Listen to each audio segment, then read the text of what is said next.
Good day and welcome to today's episode of What's Trending Today. And my name is Angela Himalayas, your uncle. Yes, I don't want to waste much of your time.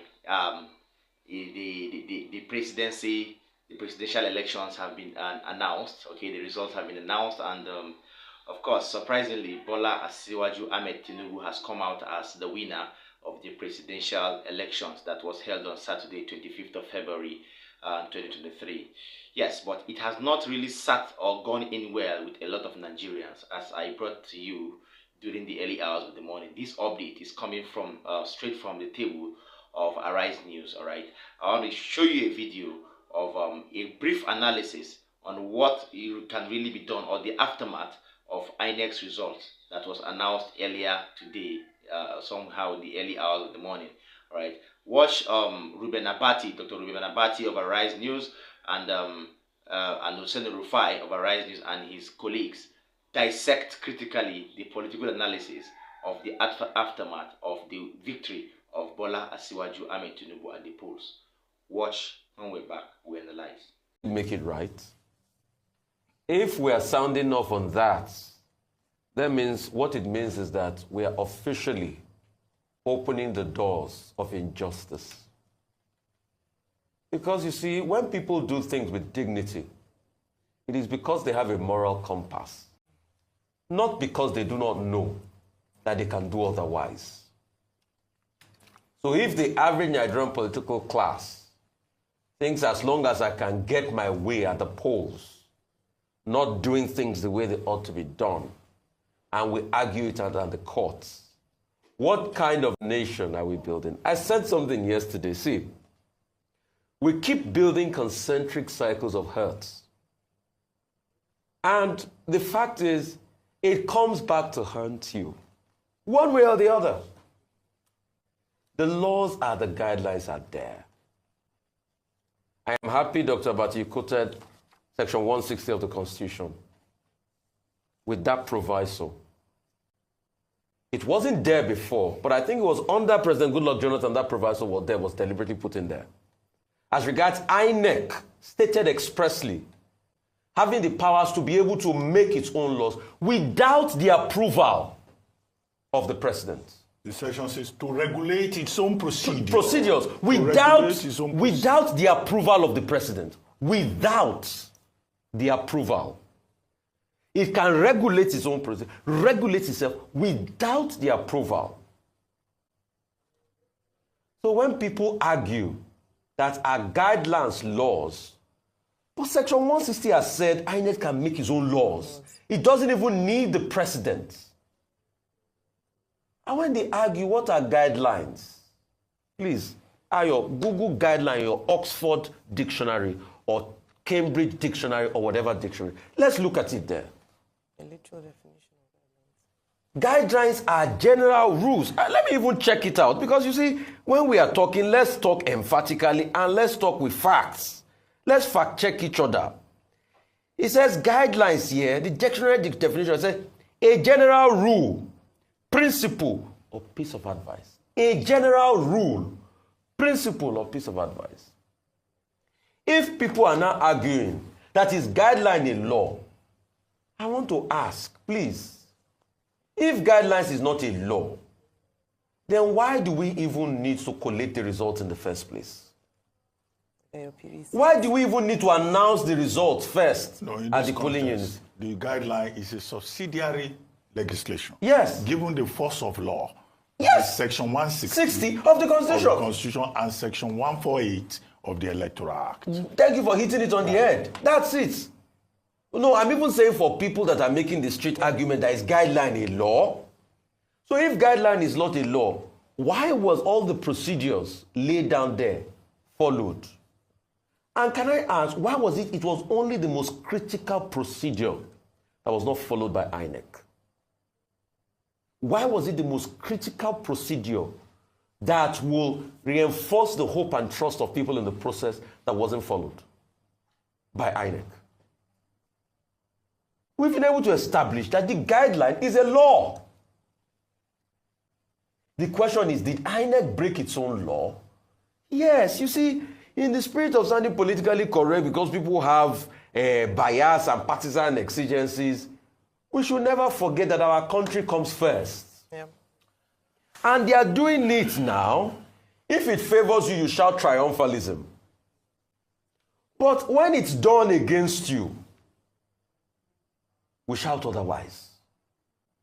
And that's why I asked the question, have we truly with this election built a country where peace and justice shall reign?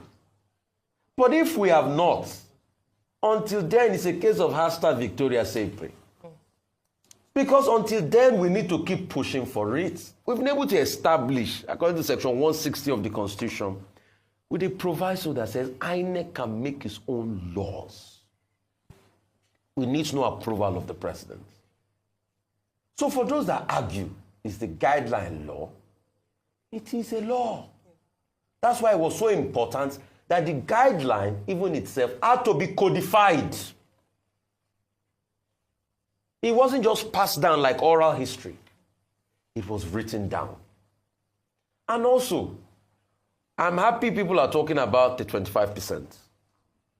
Dr. Abati, it's good you raised the case of 1979. In the electoral decree, then, it pretty much talked about 1/4 of 2/3 of 19 states. There was no and FCT. There was no and FCT. The question is, didn't our country have a federal capital territory there? And the framers of the Constitution, the spirit about that spread is simply because that if the FCT is a melting pot, a condensation of every Nigerian, you should be able to get a sizable 1/4 spread to show your affirmation in the federal capital territory. See, America has something they call electoral college. Their electoral college is the spread of numbers allotted to states based on the size.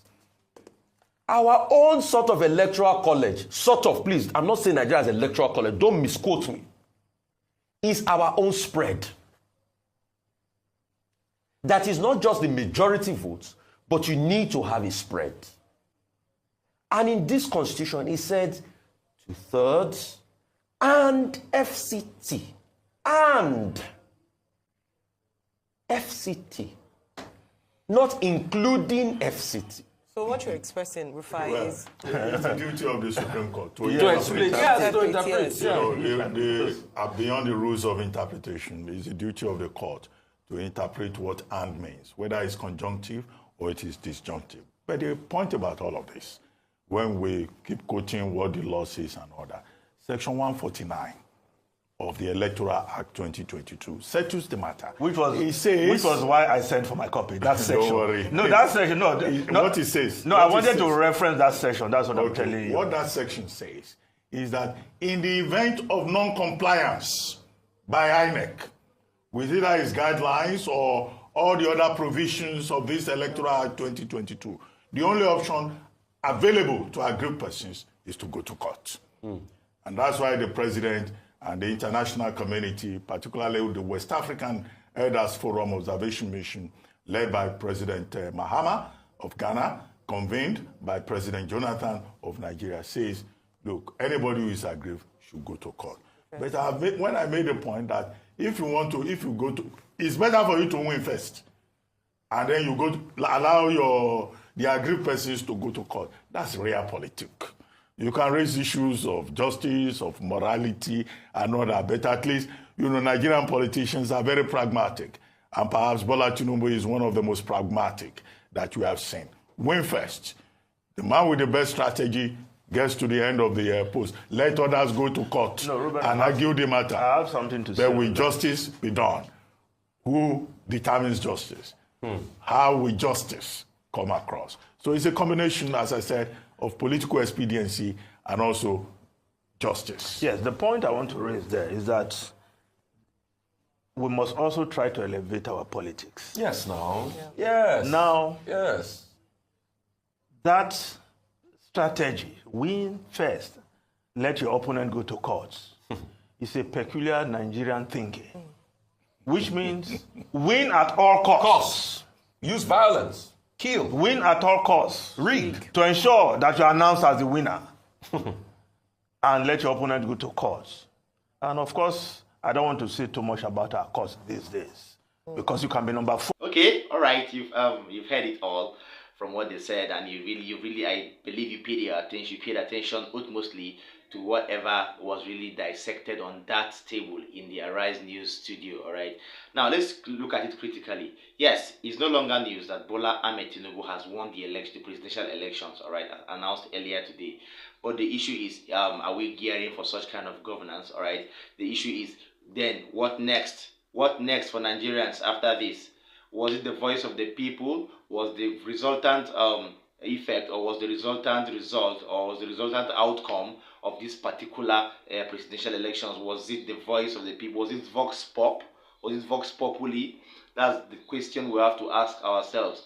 Well, if you want to checkmate such an analysis, you checkmate it from the law. Now, Section 160 or Section 160 of the Nigerian Constitution has always said, and I quote, it accrues an amount of independent power to the INEC, all right, hence its name, Independent National Electoral Commission, all right.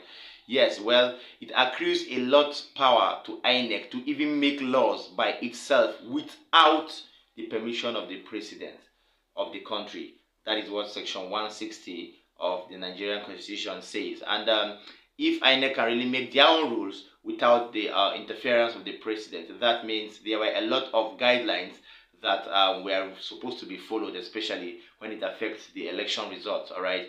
Now, a lot of people are arguing or have been putting up an argument on the streets and even online as to why guidelines are being set. Guidelines are stipulated laid down rules that, according to the definition, that have been put aside for people to really follow up, okay, to achieve a particular objective. But INEC really had guidelines in quote for the election. So why is it that even after all the guidelines were being followed up, then the most critical of all guidelines, which has to do with the final result and the accreditation of different winners or different people to different positions, why is it that that particular guideline wasn't well followed by INEC? All right, that is the number one question you should ask yourself. Okay. Furthermore, even the INEC Electoral Act, Section 122, has also stated that, of course, in the case where both parties or all political parties are not really okay or are not satisfied with the result of INEC, then there should be a chance to go to court. All right. Now, this brings us to why we are making this video. The aftermath of Bola Ahmed Tinibu emerging as the presidential candidate or the president-elect of Nigeria, earlier announced this morning, is really keeping Nigerians in an unsettled mode. A lot of Nigerians have complained, and now what we're trying to say is, what do we expect from PDP, from Labour Party, NNPP, and other political parties? Of course, when you check the ballot papers, there were up to 18 political parties that came out to vie for the presidential seat. So what is the aftermath of the outcome of the INEC results that were announced earlier today? Well, Section 122 of the Electoral Act of INEC has also given space for people to take their cases to court if they are not satisfied with the final results of INEC. But the issue is this: is there really a kind of judiciary that can really tell us left from right? Okay, this same judiciary, don't they belong to the winning or the ruling party?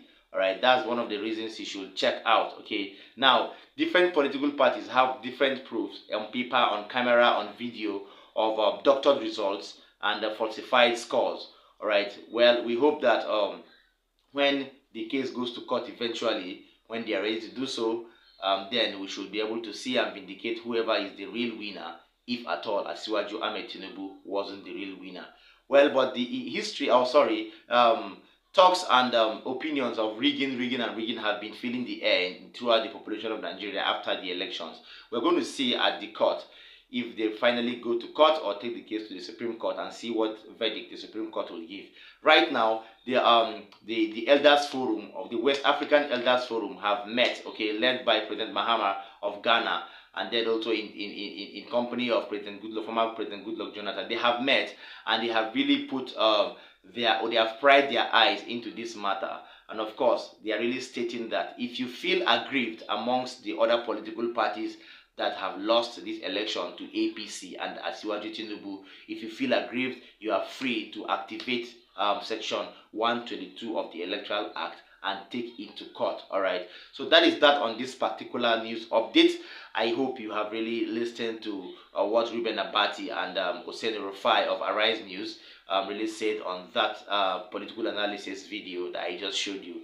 Now, I want you to always be law-abiding as Nigerians, and as good Nigerians, always make sure you stay glued to Nation's Voice Tower and listen to updates, and so you'll be able to know what road to take, whether left or right, because the way the country is going these days, we don't really know the outcome. Of course, now that somebody else has emerged the president, somebody who is not really the choice of the people, let us hope that is what is being said by everybody. Well, from us here, we're drawing the curtain. Don't forget to like, share, and subscribe to Nation's Voice Tower, because that is the policy of YouTube, and that is the baseline which YouTube uses to share and make our videos go viral to people in Nigeria and in diaspora. From us here is peace out.